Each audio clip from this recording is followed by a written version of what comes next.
candid conversations, unfiltered opinions, and humor with Abeg Vex podcast. Hello, welcome everybody. Today I have the pleasure of having Lincoln Stoller on. Lincoln, welcome. Can you tell our audience a little bit about yourself? Well, I'm now a therapist, but I was before.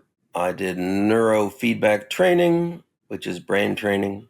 I did hypnotherapy, I did physics, and research in psychology and education, and that's pretty confusing. But I mostly do it all together. I haven't dropped any of those things. I do them all. But Okay. mostly, I guess I call myself a counselor because I don't really like it's other people's responsibility to make changes. I'm not an invasive doctor in the Western tradition. All right. So you're a counselor. Do you refer to yourself as a therapist as well, or just a counselor? Kind of depends on who I'm talking to. As I mentioned to you, I get two kinds of people: the ones who are trying to sort of fight their way out of their own paper bag, and the other people who are already on the top of the world and trying to either stay there or get higher.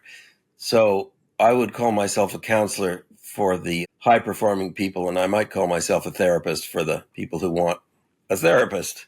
You know, it's sometimes I feel like a prostitute. I'm doing whatever people want, but, you know, that's kind of the role of a therapist. That's like I tell people, I'm not your friend. I'm your ally here. So I'll take whatever label you want. Some people call me doctor. I always find that kind of amusing, but okay, that's all right. That was a heavy description of what you do. That was pretty heavy. When it comes to catering to two demographic of people who are, trying to figure out life and people who are at the pinnacle of their career, do you find that there's a commonality that those two subgroups share? Yeah, I wouldn't say commonality, but I'd say similarity.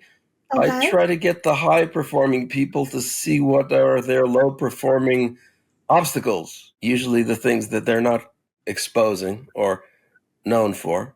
And I try to get the low-performing people to recognize their skills and aptitudes and special abilities, which they're also not being recognized for and probably haven't developed.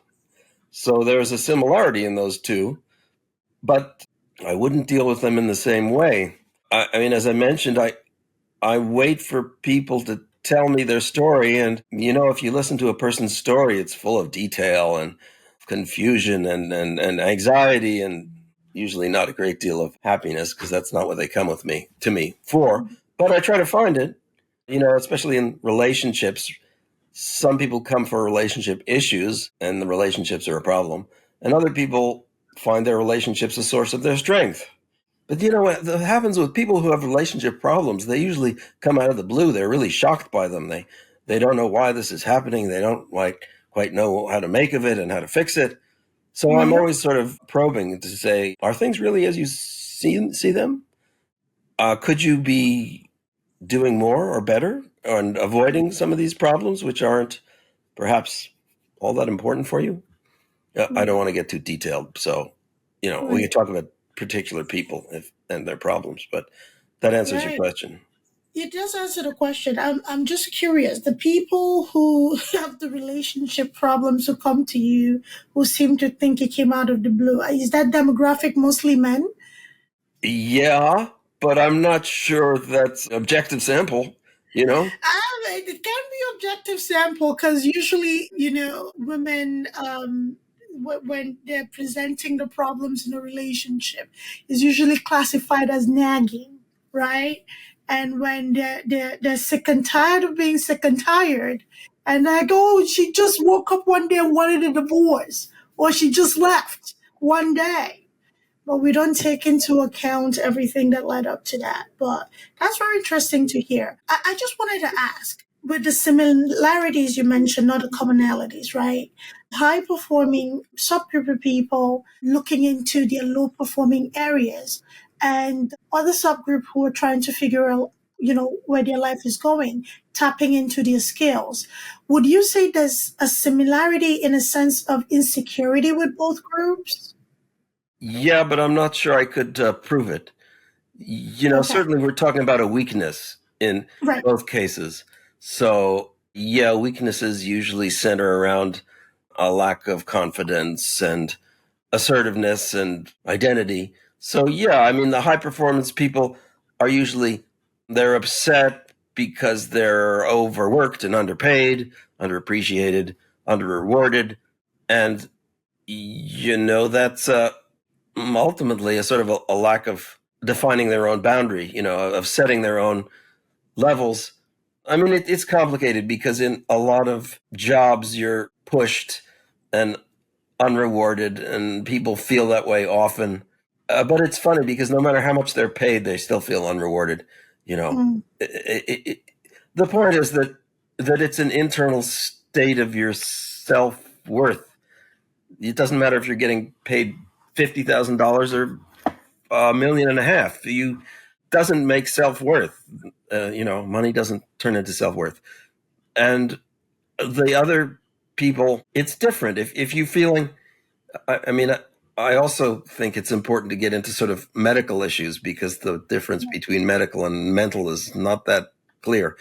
Right. So, if you're feeling medically put upon with a disease or a diagnosis, or you're feeling mentally weighted down by a situation, often people, they want clarity. They've tried many things and they've been frustrated. Well, they may feel defeated, right, in their attempts. And, one of my things is to try to, there's a certain amount of lifting people up, sort of like a lifeguard. You can't carry them for the rest of their lives. And you can't exactly just carry them to shore. It's not that simple. But, I try to be encouraging. And it's very important that you use the right words and you recognize the subtle cues and that you don't overlook or dismiss people's negative self-image. I mean, it's very easy. And I would fault a lot of counselors for just taking the obvious approach of saying, oh, you don't have a problem. You're capable. You're able. There's, it's like, that's not the point. If a person feels vulnerable, it's a deep thing. I had a client today. I mean, this is typical of depression, right? You can't just say, don't be depressed. There's nothing wrong with you. Everything's fine. You'll be like, that doesn't work. So, I was talking with this guy and, he feels anxiety. He's felt the anxiety for 50 years. He's a well-liked, successful person. For me to dismiss his anxiety would be very unhelpful and disrespectful, in fact. So in spite of the fact that the way people are feeling may not make sense to anyone else, a part of my job, and I think anyone's who's really going to resonate on their frequencies, to accept them for how they feel. Right. So I work with this guy and we say, well, where does this feeling come from? And he says, oh, my father. Well, okay, that's, we can always go back to our childhood. And that's always a place to start. Right. But then the question is, actually, this is sort of interesting. He said, well, I've taken to using marijuana daily because it gives me a respite, a relief. And I said, well, maybe you don't want a relief. Maybe you actually need to face what is bothering you. And getting a relief is like taking another drink. Is very much like that, in fact. And what I want this client to do is hopefully use my help to go into the area that really bothers him, which he has never done and has never been encouraged to do, and probably doesn't find much attractive about it either. Right. So, and here's another important thing I think everyone should know, that a good counselor has no idea about your life. They're interested, they're insightful, they're curious, they're optimistic, but they don't know. Nobody knows. You know. And the question is, you're the guide, I'm just the horse. I'll pull, but you have to direct. Right. So it's a question of, this is the sort of rapport and understanding. As I said, I'm not, did I say this? I don't know. No, I don't think I did. I'm not your friend. I'm not here to be, supportive and encouraging. And I may, in fact, tell you that you're an asshole, or I'll do anything that will make you consider yourself differently from you. That's not my object, of course, but everybody's sort of stuck in their preconception. for good reason. They've taken them years to build it, and they've invested in it, and they've probably got an environment that encourages them to stay that way. Right. But I'm not your friend, but I'm not your doctor. I don't know what I am. And I think a good therapist has to be like that. I don't have the answers, and I'm not here to justify your thinking. Right. And so you have to have, I think, very importantly, a certain amount of courage. And this goes for, physical diseases too. You've got to have a certain amount of resilience. Don't listen to doctors who tell you that you're doomed or, this is your diagnosis and it's going to define you. You've really got to create something new for yourself, both physically and mentally. And there's a lot of risk there. There's a discomfort risk because you may not get support. And surprisingly, this is interesting, comes back to relationships. If you change yourself, others will be forced to change too. And they may not like it. Or they may like it. Well, I don't know. But be prepared for, some whitewater if you're going to change. It's funny, I have schizophrenic clients. It's typical with people who have mental health support systems. When they start to change, their mental health support system starts to get very nervous. Right. And it's usually not helpful to them. Right. Anyhow. Stressful. Yeah. You touched on grit and the courage, right? While talking about this gentleman that you just met with. And a lot of what shapes a person's either drive to succeed or crippling injury to not go further is most times, not always, most time anchored in, trauma, whether it be childhood trauma or whether it be the growing pains in life or whether it's career-based trauma from corporate, right? Yeah. So it takes courage to face it head on. That's why people self-medicate, right? So that's why people smoke marijuana, drink, use other hard drugs to, numb that pain. So what is your suggestion for somebody who recognizes where their trauma may stem from? Because it takes a lot of work to get to a point of recognizing what it is and where it came from, right? What is your recommendation for a person who really does want to face this trauma head on as opposed to pacifying it or seeking those respite measures? I think you need clarity. If you can get it, you need to gain clarity. Okay. You need to gain confidence, which is a hard thing when you don't have it. And you need to gain the right kind of support, which is to say, support that directs you to getting better rather than support that directs you to feeling better in the moment, right? I have one client who says he doesn't want to be an alcoholic anymore, but he's saying he wants a new relationship. He said, I met a new girl at AA. And I thought, no, that's not the kind of person you want to have a new relationship with, So he feels they have a common ground. Of course, and they do. But at the bottom, they have the common ground. So you have to be careful about, right. The energy you allow in. That takes courage because it means that you're going to define yourself. And I kind of think that your question almost answers itself. By the time a person has come to ask for a higher level of engagement, they're more than halfway there. Because a lot of people who never see me and who never get help, God, I'll tell you a really upsetting story, was I got a call just the other day from a young boy who has succeeded in having sex with his father. And I thought, you got a lot of problems, my friend, and you really need, what was I supposed to tell him? He hadn't even hired me to talk, so I was keeping silent. But I'm thinking, you have no boundaries. You don't understand boundaries. The whole family is probably screwed up for generations, and he hasn't come back. And I think, you could say that often these things have to get really bad before somebody has the courage to do something. And before that point, I'm not sure anybody's ready. So the two questions you ask: what do you do for a person who's not ready? What do you do for a person who is ready? And my sad answer to the first is, I guess there's not much you can do for a person who's not ready. And that may sound pessimistic. Tell them to go to church. Actually, that doesn't really help.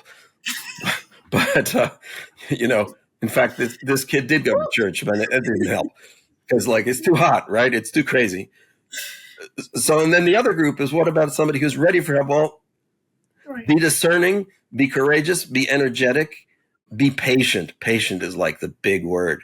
It's like, if you're not patient, you'll get frustrated and burned out. Right. You have to recognize that you're most likely dealing with an issue that's probably bigger than you recognize, and maybe Right. older as well. I mean, things like racism. How are you going to fix racism?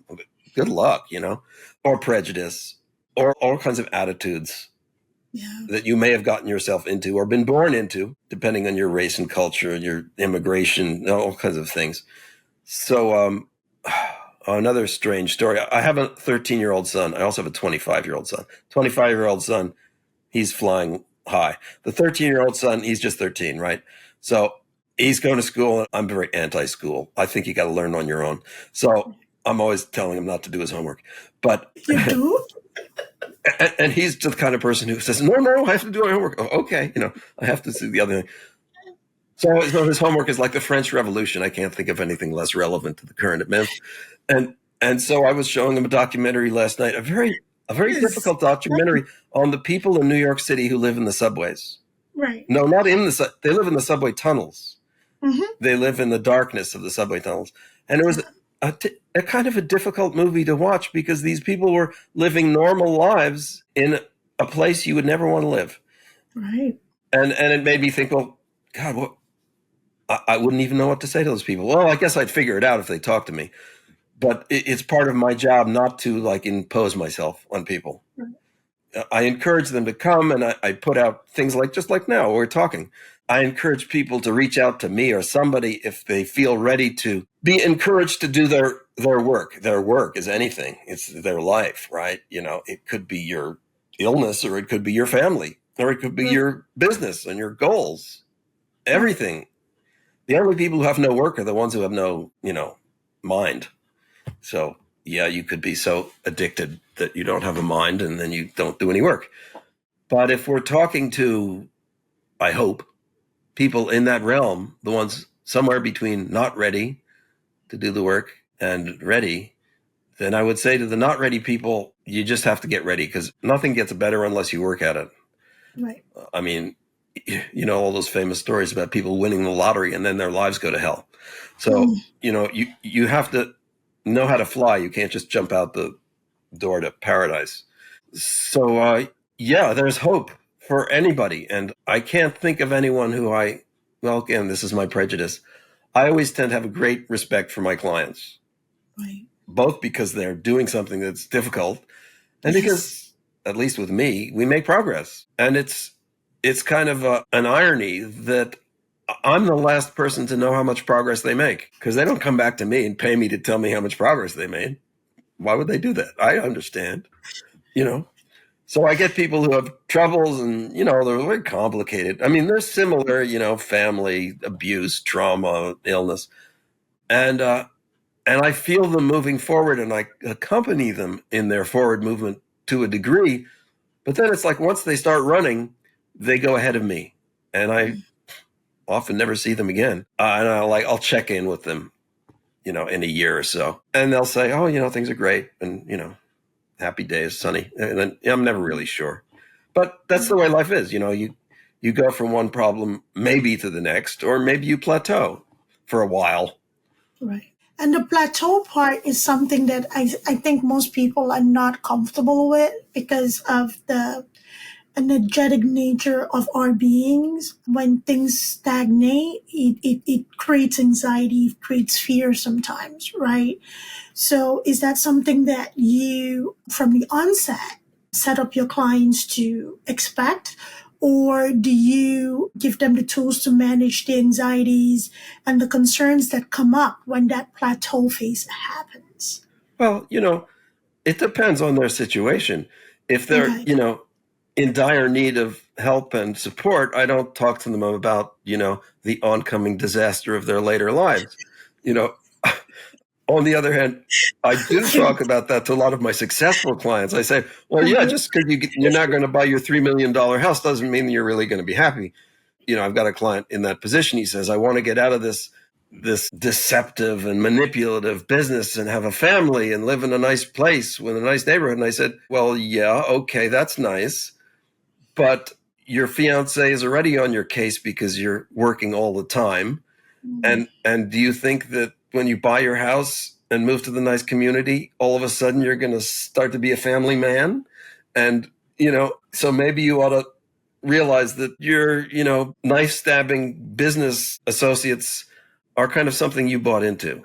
Right. And maybe it's not like the grass may seem greener on the other side of the fence, but unless you actually build the garden on the other side of the fence, it's not going to be that green when you get there. Right. So, yeah, for those people who have the strength and foresight and vision of the future, I'll test them. I'll say, Tom, maybe you're a bit of an asshole. Maybe that's why everybody's stabbing you in the back. I mean, this particular guy who's high performance, he brings lots of money in. I appreciate that. But this continual feeling of being betrayed by everyone around you, well, you're going to bring that into your family? How's that going to work? So, but I wouldn't say that to somebody who's like afraid to go out in the sunlight because they think they're going to dissolve. Right. That's a different thing. So I did have a client who was afraid that they couldn't go out into the sunlight because they would dissolve. And so basically with them, I just said, well, let's just go to a place where you're comfortable, in our minds. And this was the hypnotherapy stuff. Let's just create, because everything has to start in your imagination. I mean, our whole world is built on what we imagine it to be. So imagine it to be something positive. And let's just, with the small time that we're going to spend together, let's just go as deeply and as immersively as we can to find out what a positive place would look like.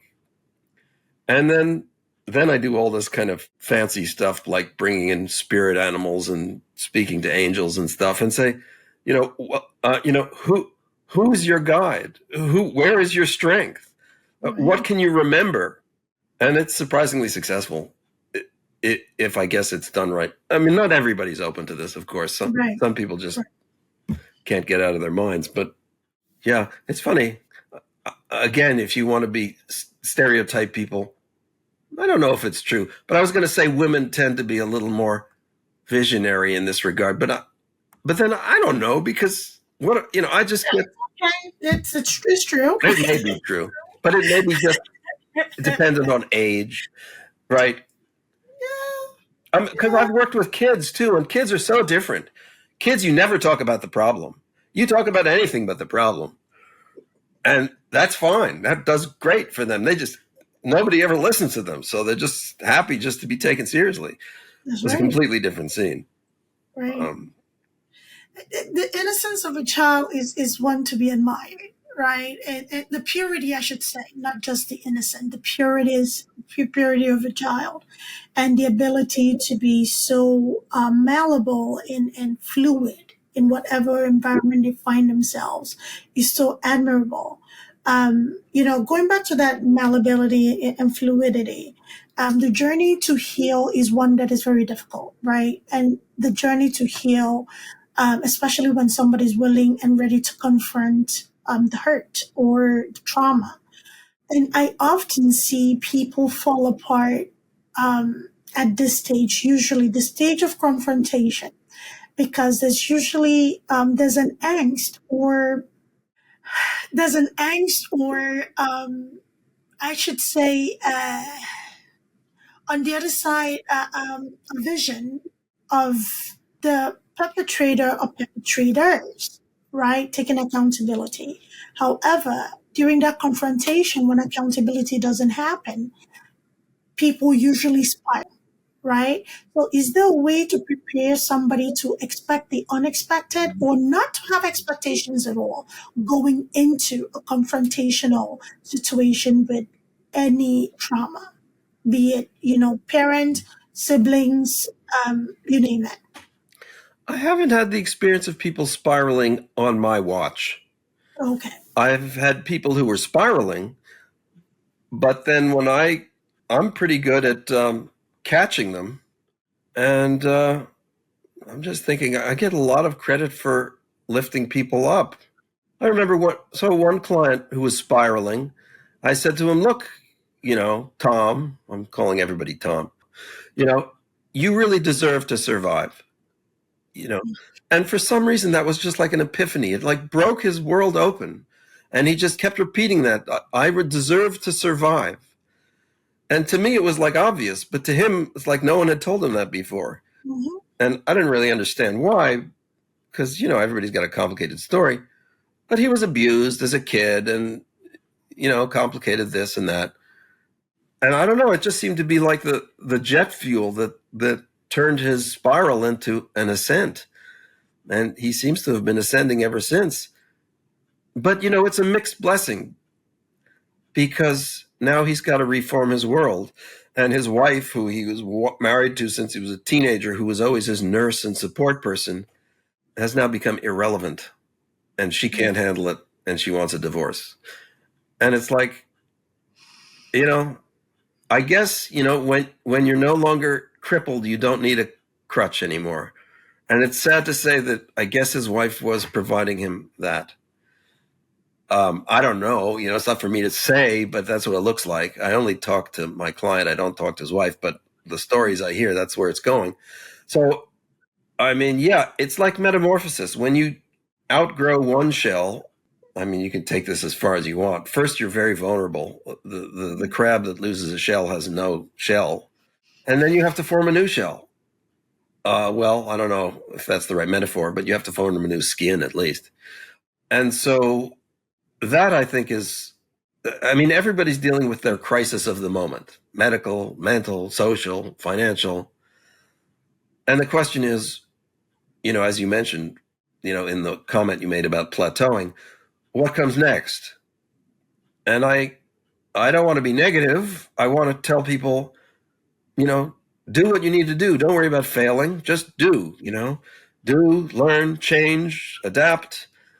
You're capable, you're worthy, have your value system in order so that you don't get stuck in guilt and blame.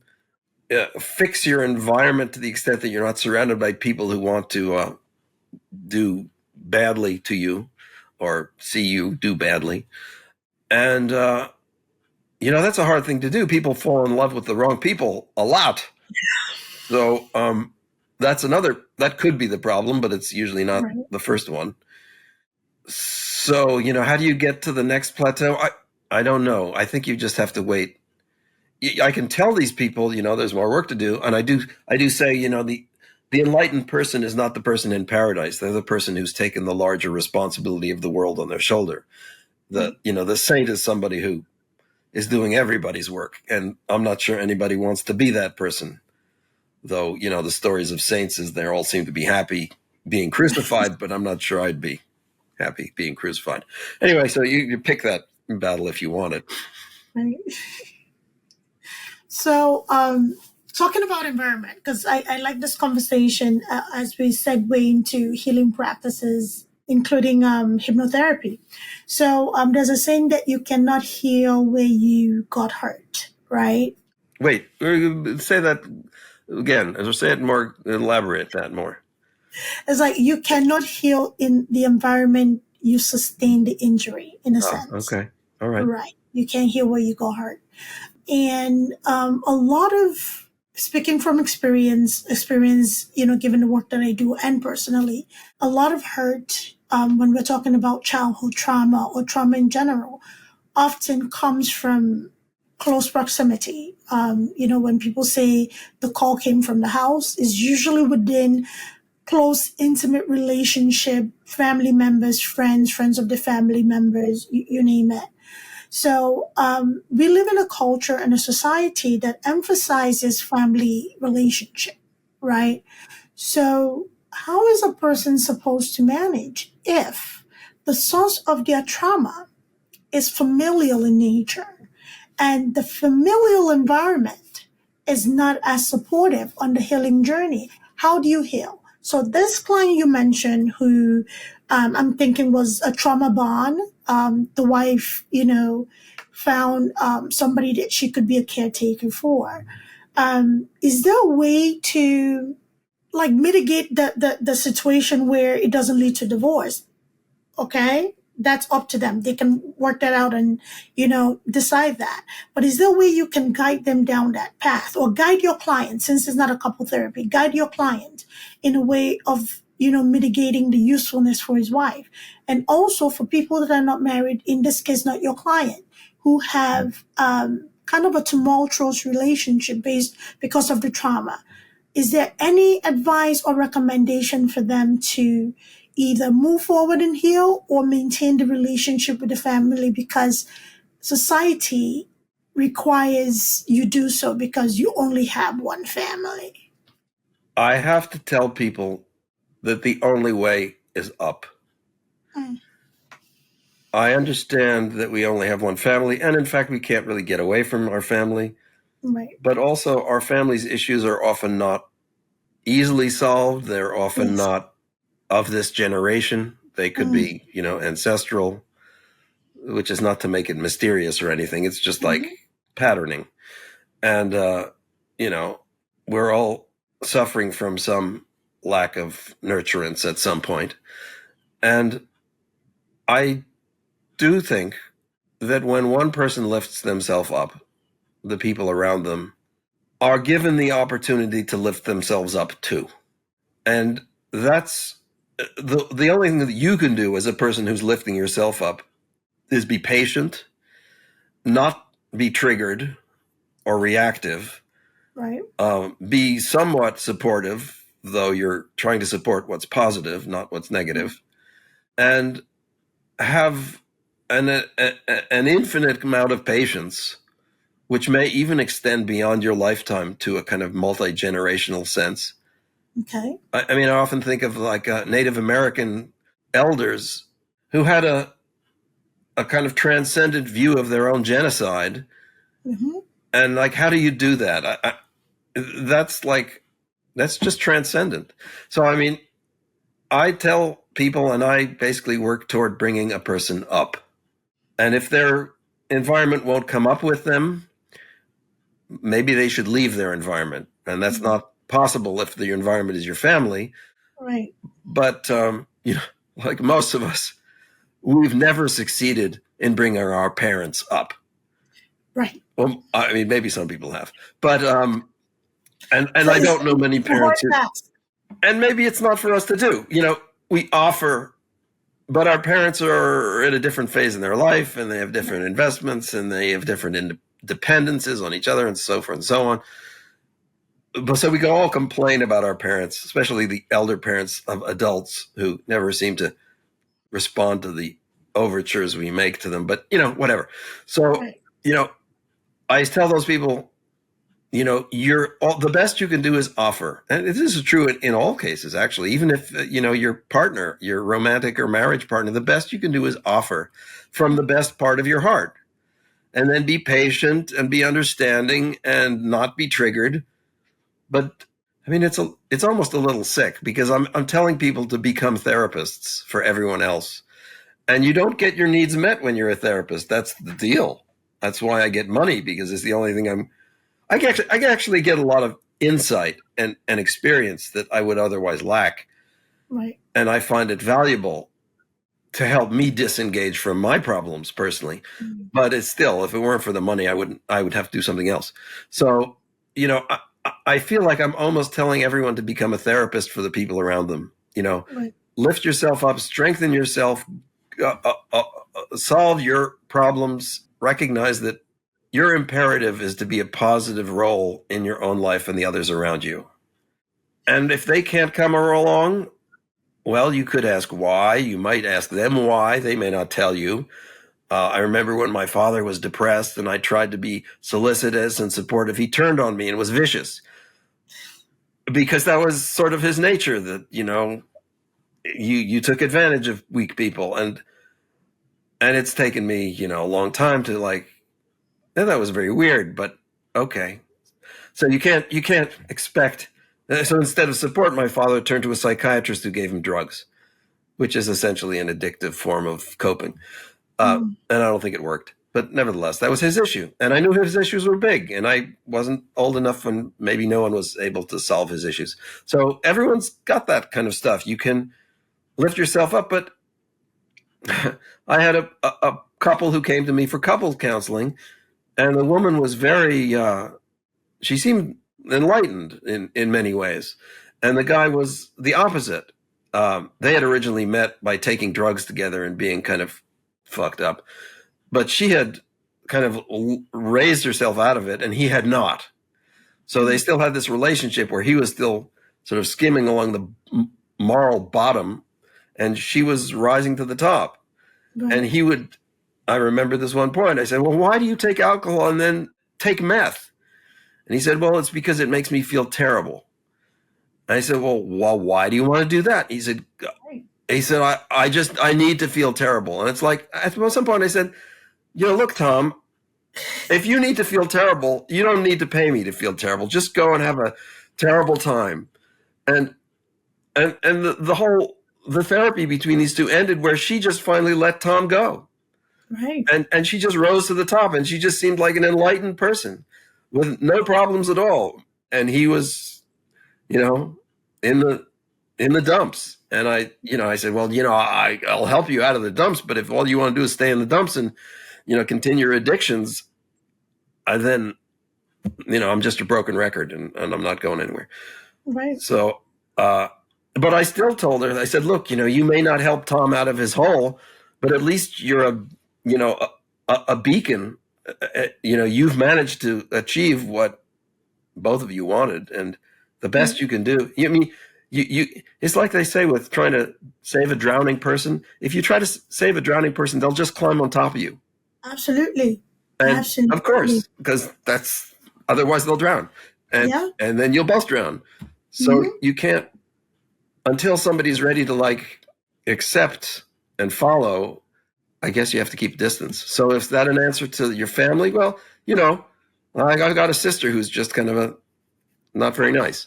So that's just the way it is, So, and it's like if I gave her the opportunity, she'd be not nice. So I guess I try not to give her the opportunity. I kind of know it, right? It's not that I resent it or I'm angry about it. Right. I could be, and maybe I should be, but I'm not going to be because I don't need to carry that. Right. She gets somebody else to be, and she's gotten plenty of people to get angry at her for that. Right. So, but I'm not going to do it. I think you just nailed the last portion. Just was a cute little beautiful wrapped present. People often take distance to be, or you're angry, or you cannot tolerate having me around. It's like it's a matter of respect. I'm going to be there for you, but I also value my mental health. Yes. Right? I value myself. I value my mental health. We will have a beautiful relationship if you respect me. Now, what I'm not going to do is continue to give you access to me, is continue to give you permission to not be respectful towards me. And people have a hard time with that, especially family. Yeah. Right? Mm-hmm. I've known many people who have gone no contact with their family members because of this simple principle. I may not be angry. I may not be, Hulk smash, but I don't want you in my space right now because I have these boundaries. I have this requirement for us to have a beautiful relationship, but you keep overstepping. You keep treating me a certain way. So you know what? Out of love and respect, I'll just put a little bit distance between us until you learn to value me as a person. Until then, I love you, but I can love you from a distance.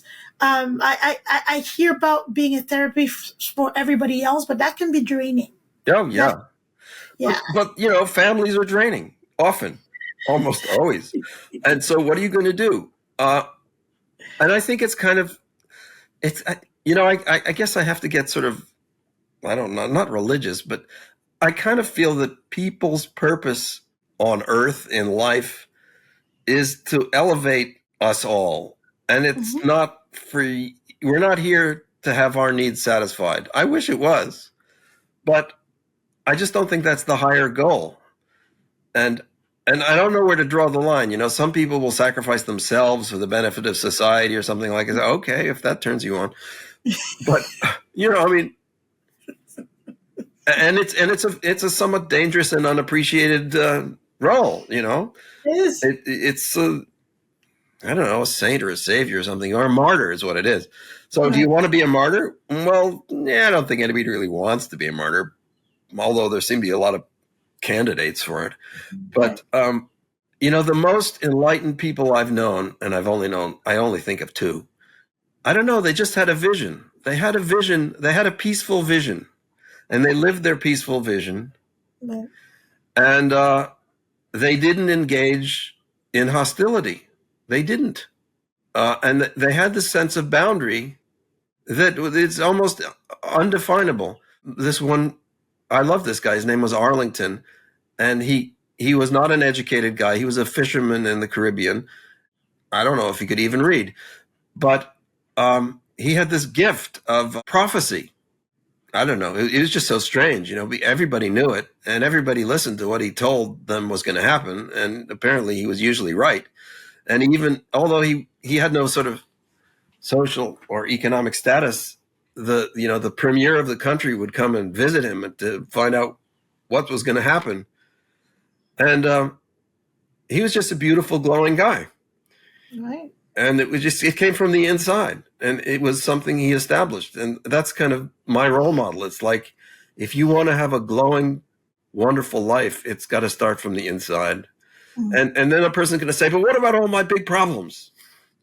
I've got cancer, or I've got an addicted family. And it's like, I don't know what to tell you.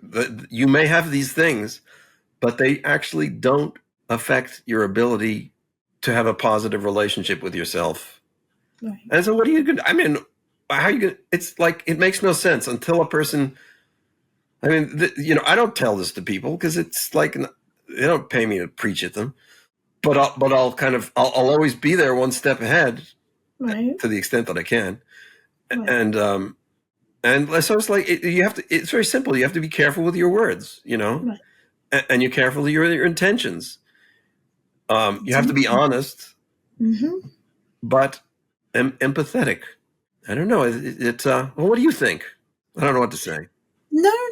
You're hitting all the right points because it is very common and known that we treat our family members and loved ones poorly.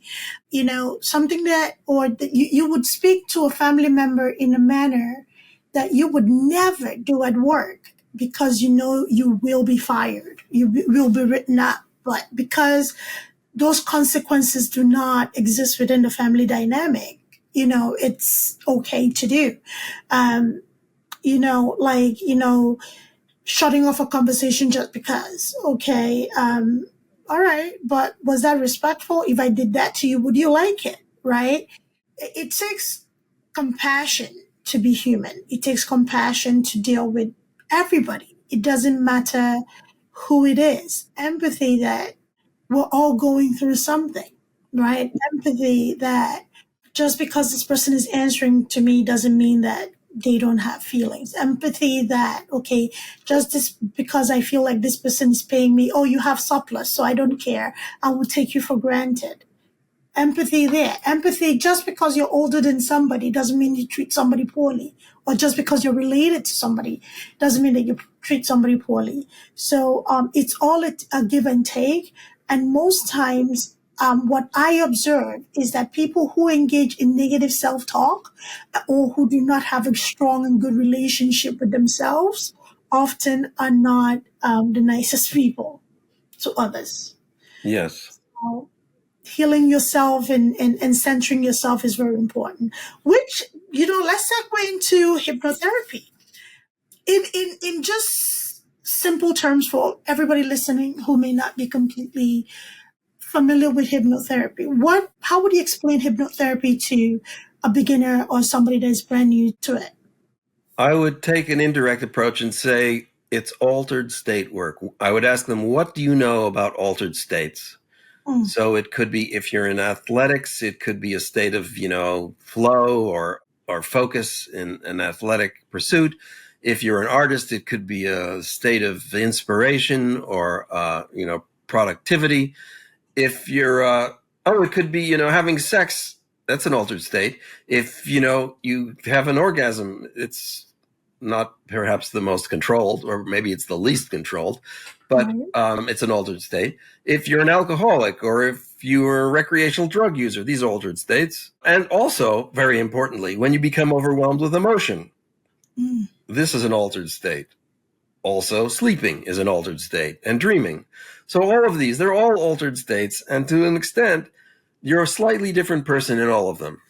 Right. So what hypnosis is, when it works, is an altered state of focus and emotion, where it's almost like a lucid dream, but not nearly as out of control.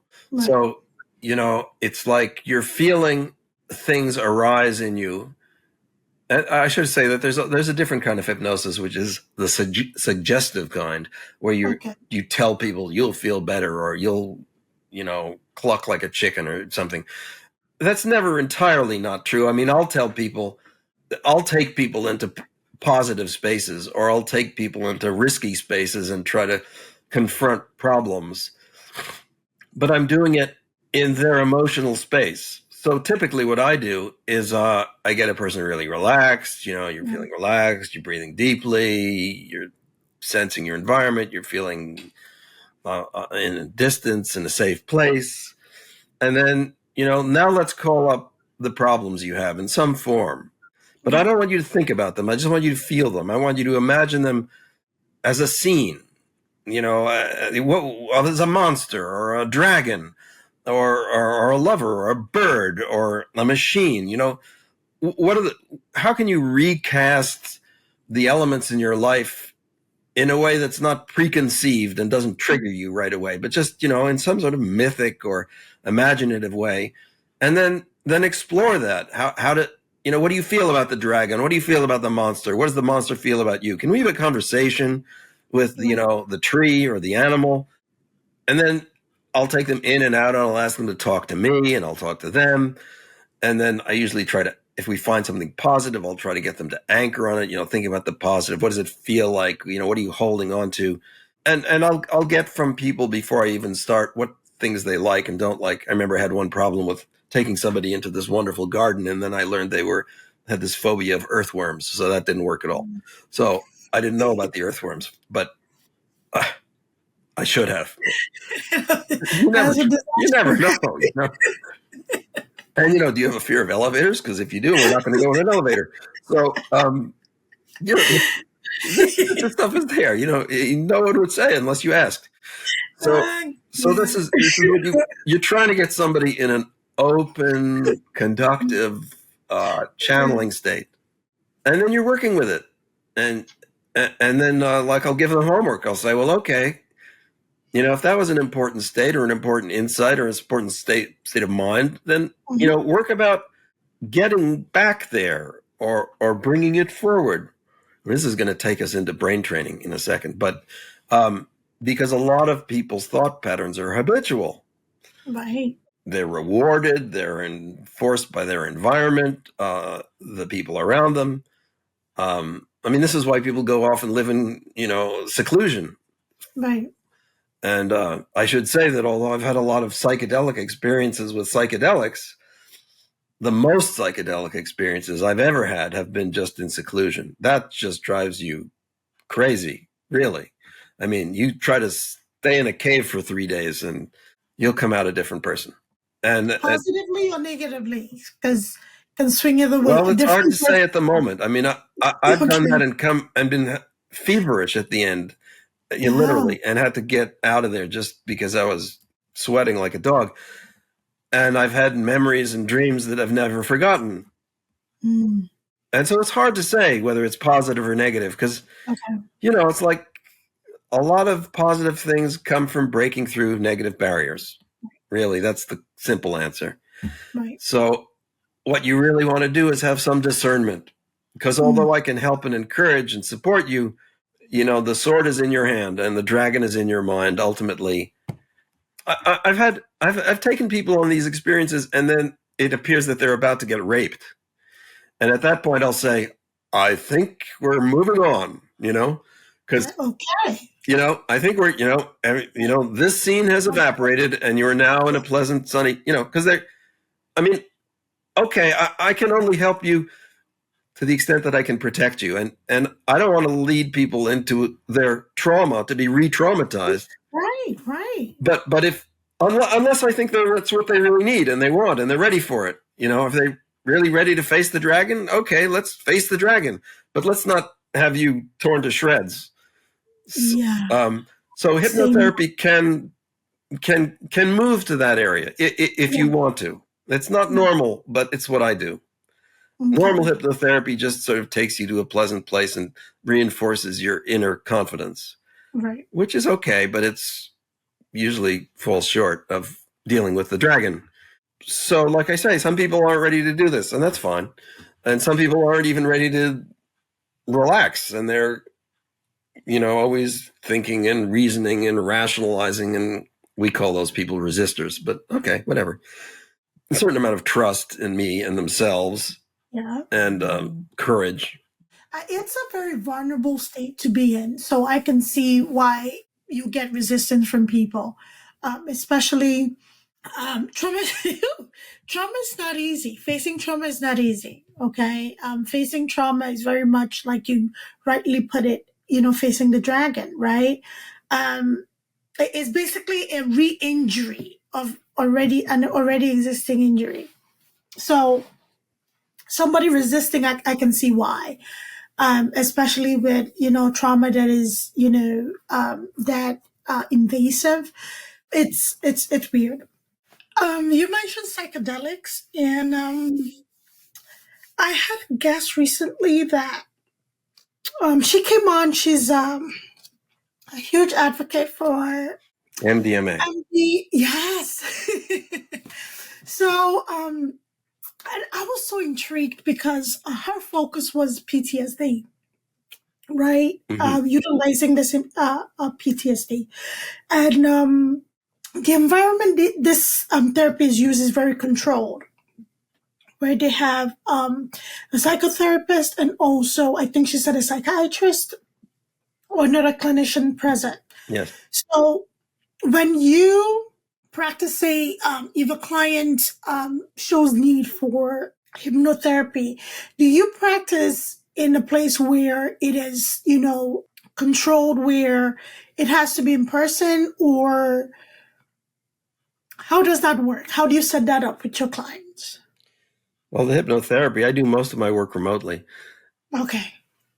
And usually, or hopefully, the client is in an environment that's safe, which is their home. But of course, not everybody's home is safe. So that could be a problem, but I haven't dealt with that problem. I can meet people at an office, but that doesn't really solve their home problem.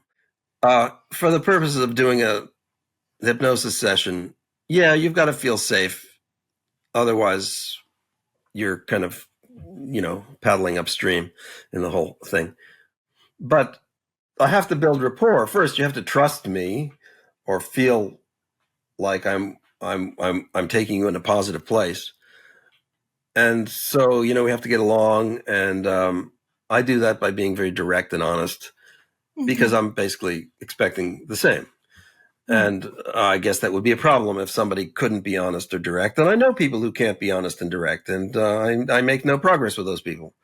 I don't have them as clients. I don't think they would even come to therapy, because therapy just doesn't work if you're not honest and direct. It's just an exercise in evasiveness.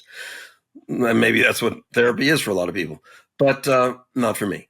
So the people I work with, we get along, we trust each other, and we don't have any trouble, at least I don't think so, in doing hypnosis remotely. I mean, we're looking at each other, and you close your eyes anyway, so what does it matter? And they know I'm listening to them, and it's not a problem. Like today, I actually met in an office with a guy, but now he said, okay, well, let's just meet remotely next time. It's so much more convenient, You don't have to drive, you don't have to park, you don't have to walk. You can be in your bathrobe with a cup of coffee. It's fine. I'm not going to distract you too much, but I do want to at some point talk about your state of mind is, as I mentioned, somewhat habitual. You're habitual thinker or habitual worrier or habitual antagonist or something. To some extent, that's the tool we work with, your mind. But also, I try to explain to people that that's not fixed. Everyone tells you that's your personality, and that it would take a great deal of time and effort and changing circumstance for you to change who you are. But it's not true. There's a certain amount. See, I do this brain training thing where you learn to control your brainwave balance in certain parts of your brain so that your personality shifts somewhat to become more relaxed or less, more stable and placid. And that can change a lot for you if you do that. And it could be the main part of your problem, or at least the main contributor to your problems. Too reactive, set off too easily, too dependent on habits to change. So I talk about this to people, and I've never really succeeded through talk alone.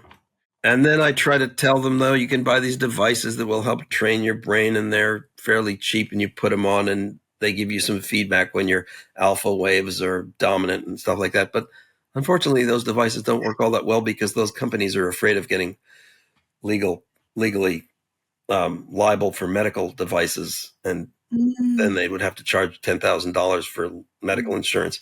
And it is a problem because this kind of work can really upset you easily. So what I traditionally did was I would take people into my office and train them by hand. It's like a real craft. You look at every single brainwave and watch and listen carefully while you adjust their feedback, and you have some degree of medical power. So nevertheless, the fact that I can't do that when I'm in remote situations, I still tell people about their minds and that their penchant for being triggered or anxious or worried or depressed has a lot to do with their state of mind and not so much with their environment as they might think. And I do as much as I can to, get them out of that state of mind. So I don't quite know how to explain it.